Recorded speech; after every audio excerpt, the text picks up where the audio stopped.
Radhe Radhe. Episode 97। Warning shocked Anmay. उसका नाम भी मत लेना। शी इज़ माई वाइफ और तेरे बेटे में मेरी बीवी पर नज़र डाली थी, इसलिए उसी ऐसी हालत की। और तूने अपने आदमी भेजकर उसे उठाने की कोशिश की। तेरे आदमी अब जिंदा नहीं रहे। अगर तू जिंदा रहना चाहता है तो उसके बारे में सोचना भी नहीं। तू कितना भी बड़ा पॉलिटिशियन क्यों ना हो, मेरे सामने तेरा कद छोटा ही है। शौर ने उसके सर पर गन पॉइंट करते हुए कहा। उसकी ये बात से उसका गुस्सा झलक रहा था। मंजीत उसे गुस्से की गर्मी से जल रहा था।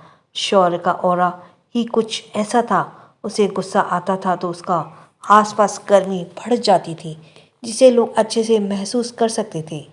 ये उसके गुस्से की तपश ही थी कि जिसे मंजीत अपने आप को जलता हुआ फील कर रहा था।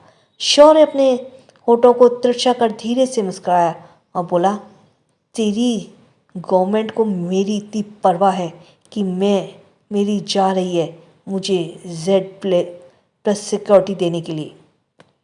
तेरी गवर्नमेंट को मेरी इतनी परवाह है कि मुझे Z+ सिक्योरिटी देने जा रही है, पर मुझे उसकी नीड नहीं। मैं खुद को प्रोटेक्ट कर सकता हूँ, पर मुझसे उलझने के बाद तुम लोगों को ज़रूर पड़ेगी उस सिक्योरिटी की। पर तेरी इतनी औकात नहीं कि तुझे Z+ सिक्योरिटी दी जाए। बोलते हुए वो हंसकर फिर अपनी हंसी को बनाए रखते हुए ही आगे बोला, तेरे लिए बेहतर होगा कि तू आज से मुझसे ना उलझे, वरना जिस पोस्ट पर तू उछलता है वो ही तुझसे छीन लूँगा। इस दुनिया में सब बिकता है। शौर्य अपनी बात पूरी कर कर चला गया। मंजीत उसे जाते हुए देखता रह गया। उसने अपने पसीने को पोंछा। शौर्य अपनी पावर का नमूना उसे अपनी बातों से ही बता गया था। Z+ सिक्योरिटी, मंजीत ने धीरे से कहा। क्या वाकई गवर्नमेंट इस शौर्य को Z+ सिक्योरिटी देना चाहती है? वो इस बात पर यकीन करने की कोशिश कर रहा था। Z+ सिक्योरिटी ये VVIP पर्सन को दी जाती है, like prime minister, president, minister, ETC।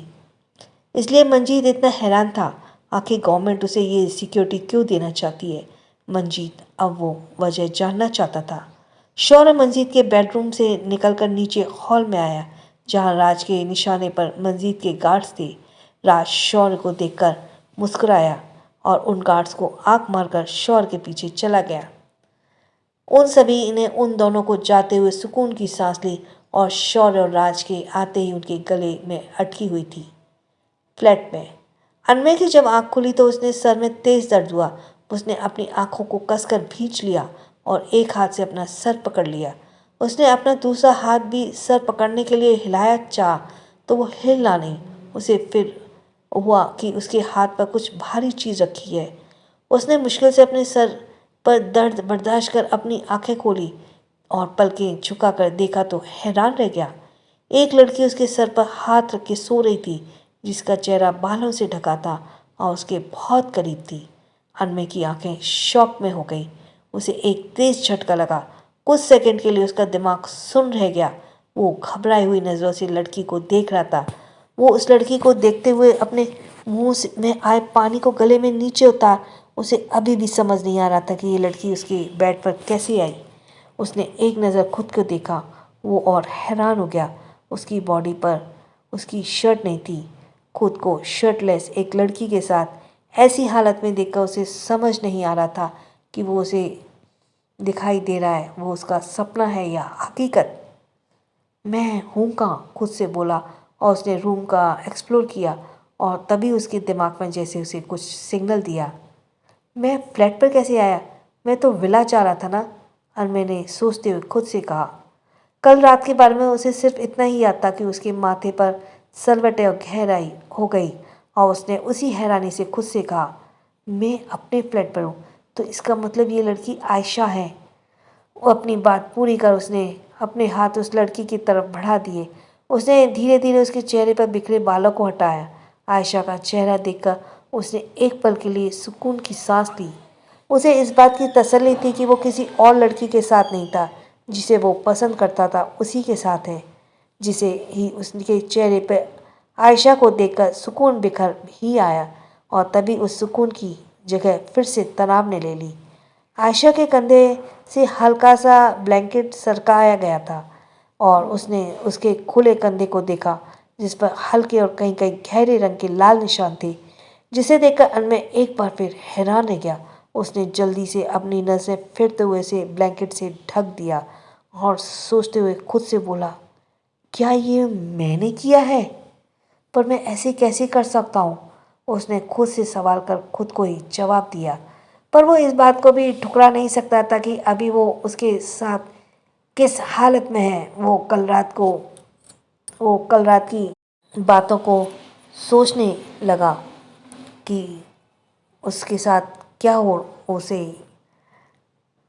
उसे कुछ याद नहीं आ रहा था। ज़्यादा प्रेशर लेने की वजह से उसके सर में एक बार फिर से तेज दर्द हुआ। उसने एक हाथ से अपना सिर थाम लिया और सर पकड़ते हुए उसने आयशा को देखा।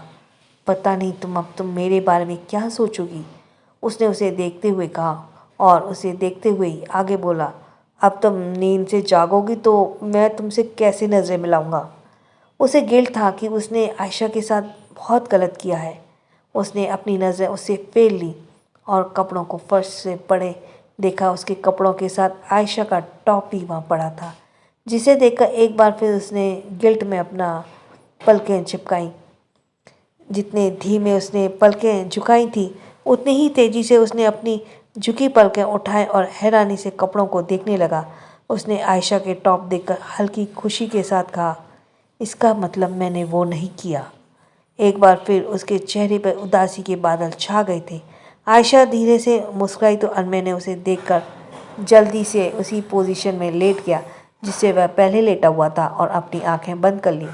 अनमय की आंखें बंद करते ही आयशा ने अपनी आंखें खोली।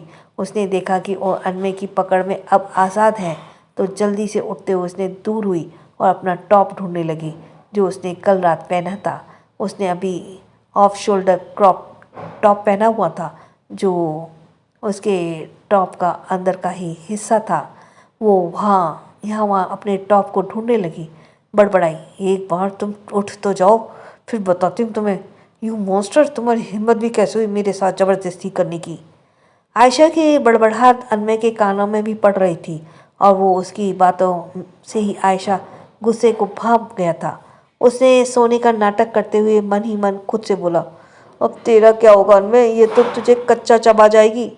बेटा तू अब तक सेफ है जब तक तू सो रहा है। बेटा तू अब तक सेफ है जब तक तू सो रहा है, उठेगा तो तुझे मार ही डालेगी। अच्छा होगा तू ऐसे ही पड़ा रहे। अनमय डर के मारे कुछ और देर तक ऐसे ही सोने का नाटक करता रहा।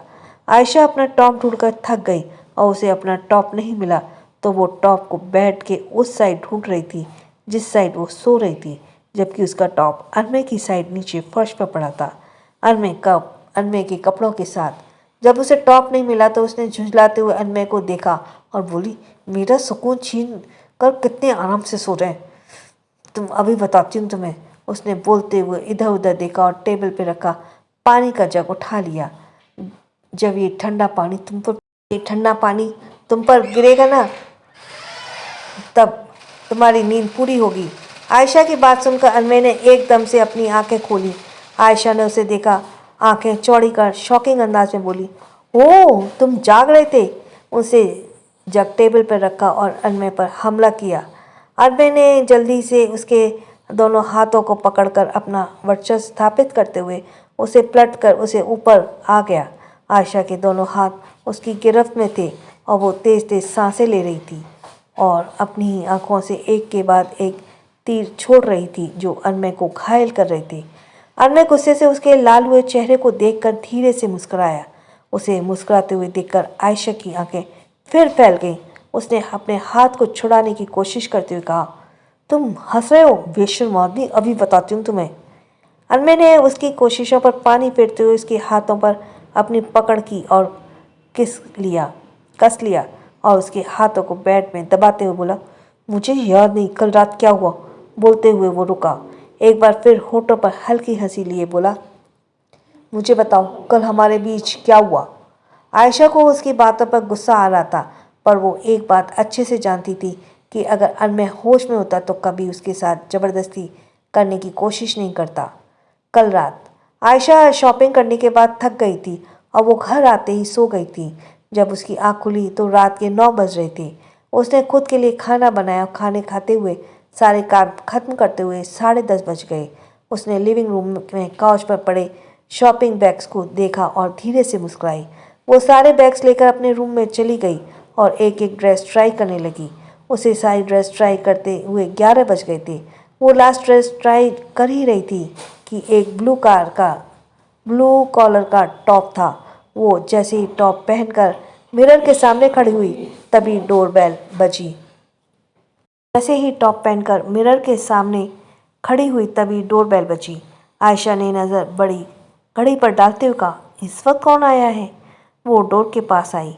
थोड़ी झिझक कर डर से मिले जुले भाव के साथ उसने डोर खोला तो सामने अनमय को ड्राइवर का सहारा लिए खड़े देखकर वो चौंक गई।